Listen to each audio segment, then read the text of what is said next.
उम्मीद करता हूं अच्छे होंगे।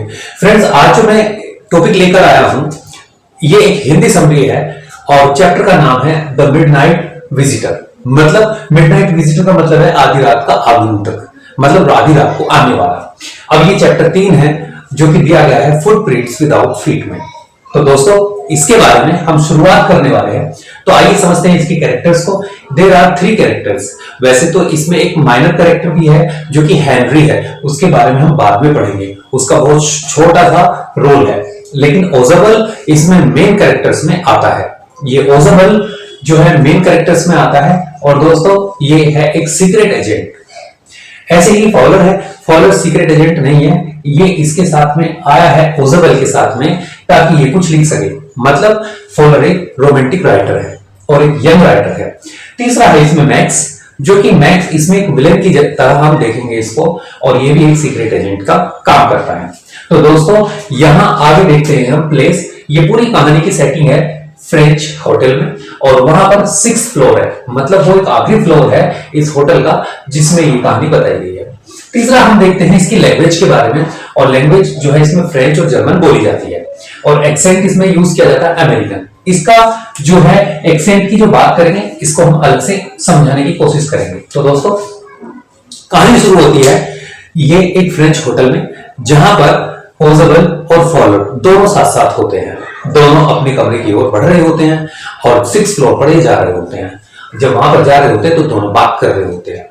यहां पर ओजाबल एक बहुत मोटा व्यक्ति है, इसकी पर्सनैलिटी थोड़ी आलसी वाली दिखाई देती है। ऐसा लगता है दिखने में जैसे ये बहुत मोटा है और ये चलने फिरने में भी इसको दिक्कत होती है।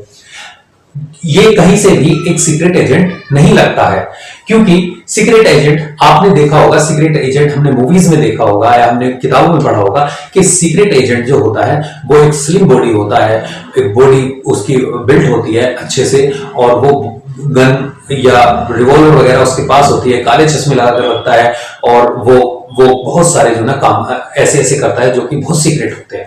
लेकिन यहाँ पर एक मोटा व्यक्ति ओजाबल बहुत सीधा सा सिंपल सा दिखाई देता है, जो कि बिल्कुल उल्टा है। और यहाँ पर जब ये दोनों फॉलर और ओजाबल दोनों साथ साथ जा रहे होते हैं तो ओजाबल कहता है फॉलर से कि आज मुझे पता है कि तुम्हारी शाम बहुत बुरी बीती है और बहुत बोरिंग तुम्हें लगा है, क्योंकि तुमने सोचा था एक सीक्रेट एजेंट जो होता है वो बहुत स्मार्ट होता है, बहुत बॉडी बिल्डिंग अच्छी होती है उसकी, और तुमने सुना होगा कि वो रात में या वो बहुत साइन लैंग्वेज यूज करते हैं या वो कई बार जो है लड़कियों से घिरे होते हैं, तुमने ऐसा सोचा होगा। लेकिन यहाँ बिल्कुल उल्टा है, तो तुम इस चीज को भी लेकर डिसअपॉइंट हो कि तुम्हें यहाँ पर लिखने के लिए कुछ नहीं मिलेगा, क्योंकि फॉलर को चाहिए कोई मैटर ऐसा ताकि ये कुछ नया लिख सके, क्योंकि ये इसके साथ में आया हुआ है। अब ये जैसे ही जा रहे होते हैं तो ओजाबल कहता है लेकिन चिंता ना करो, तुम्हें कुछ ना कुछ जरूर मिलेगा, और यहाँ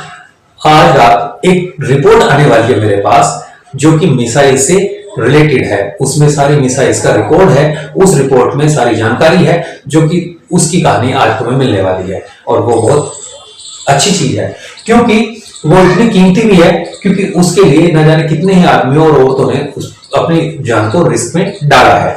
तो वो रिपोर्ट आज मेरे पास आने वाली है। अब ये दोनों जैसे ही जाते हैं, लॉक खोलते हैं और ये अपने कमरे में एंटर करते हैं। कहां पर? 6th फ्लोर पर। कहां? फ्रेंच होटल पे। दोनों जाते हैं, दरवाजा खोलते हैं और जैसे ही वो लाइट ऑन करता है तो वहीं पर सामने खड़ा होता है मैक्स।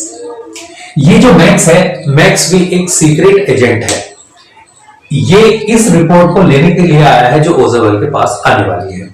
ओजाबल कहता है इसे देखकर चौंकते हुए कि अरे मैक्स, तुम यहां क्या कर रहे हो? मुझे तो लगा था तुम बर्लिन में हो, यहां तुम कैसे आए?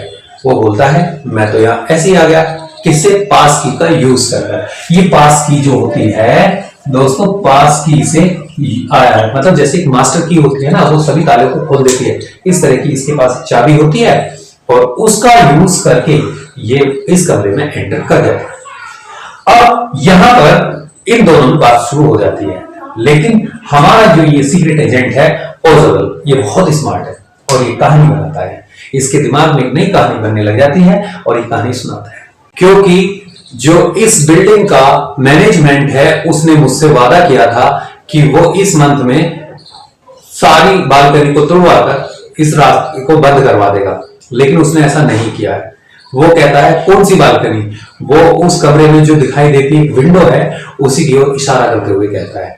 वो कहता है इधर कौन सी बालकनी है, वो बोलता है कि इस विंडो से परे एक बालकनी है। वो उन दोनों की जब बात होती है तब वो कहता है वैसे भी मैं तुम्हारे पास जो आया हूं, मुझे वो रिपोर्ट चाहिए जो तुम्हारे पास आने वाली है। खैर कोई बात नहीं, तुम जो है वेट कर सकते हैं, हम 30 मिनट है हमारे पास। वो बोलता है नहीं 30 नहीं 31 मिनट, उस रिपोर्ट को आने में अभी 31 मिनट लगेंगे। और वो ये बात कहकर बैठ जाता है। कौन? ओजेबल चेयर पर बैठ जाता है, जैसे एक मोटा आदमी होता है वो बैठ जाता है आराम से और बात करने लगता है। बोलता है ऐसा दूसरी बार हुआ है इस मंथ में जब कोई जो है बालकनी से आया है। बोलता है मैं बालकनी से नहीं आया हूं। मैक्स बोलता है मैं बालकनी से नहीं आया हूं, मैं पास की का यूज करके आया हूं।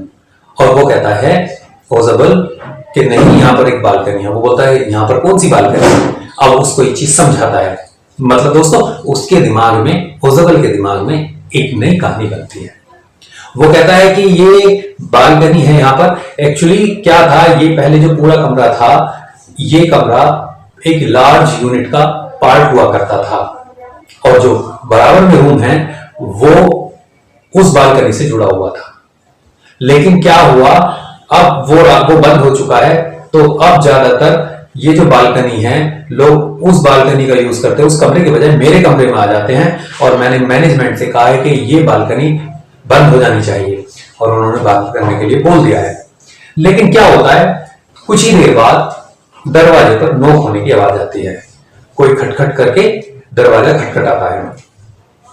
यहां पर मैक्स कहता है कि यहां बाहर कौन है, दरवाजा कौन खटखटा रहा है। वो बोलता है ओजेबल कि तुमने क्या मुझे पागल समझा है कि ये जो रिपोर्ट आने वाली है ये कोई ऐसी रिपोर्ट थोड़ी है, मोस्ट इंपोर्टेंट रिपोर्ट है और मैंने इसकी जानकारी पुलिस को भी दी थी। क्योंकि पुलिस जब आएगी, मैंने कहा था बीच बीच में मुझे चेक करते रहना, रिपोर्ट है बहुत इंपॉर्टेंट है, कभी कोई बात हो जाए तो इसलिए तुम मुझे चेक करते रहना, हो सकता है बाहर पुलिस हो। बोलता है पुलिस है।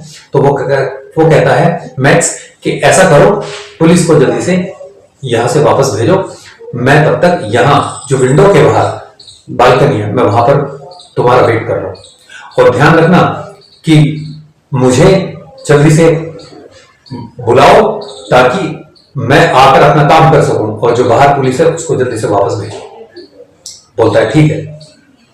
लेकिन जब इनकी बातें होती रहती हैं तो बातों ही बातों में और दोबारा से खटखटाने की आवाज होती है। तो बाहर से आवाज आती है कि मिस्टर ओजेबल ओपन द डोर, मिस्टर ओजेबल ओपन द डोर। और वहां पर जो है ना वो कहता है, जल्दी वो घबरा जाता है, मैक्स घबरा जाता है और उधर से वो कहता है कि मैं विंडो पर उधर जा रहा हूं। वो एक हाथ अपना विंडो पर रखता है और दूसरा पैर विंडो के दूसरी तरफ रखता है नीचे की ओर, और वो जैसे ही अंदर जाता है और उधर से उसके चीखने की आवाज आती है। मतलब मैक्स वहां से गिर जाता है और दरवाजा खोला जाता है। इधर से दरवाजे से हेनरी आता है। हेनरी एक ट्रे लेकर आता है, उस ट्रे में 2 ग्लास और ड्रिंक होती है और कहता है सर लीजिए आपकी ड्रिंक, जैसा कि आपने ऑर्डर किया था अब आ चुकी है। और यहाँ पर फॉलोअर सारा नजारा देखता रहता है और फॉलोअर देखता रहता है और कहता है घबराते हुए कि वो पुलिस कहाँ गई है। बोला कोई पुलिस नहीं थी, वहां पर कोई बालकनी नहीं है, वो नीचे गिर चुका है और मुझे पता था कि मैंने ऑर्डर दिया था, यहाँ इस टाइम हेनरी ही आ सकता है। और फाइनली हेनरी आता है और वो सर्व कर देता है। सो दोस्तों कहानी यहाँ पर खत्म हो जाती है। तो कैसी लगी आपको कहानी?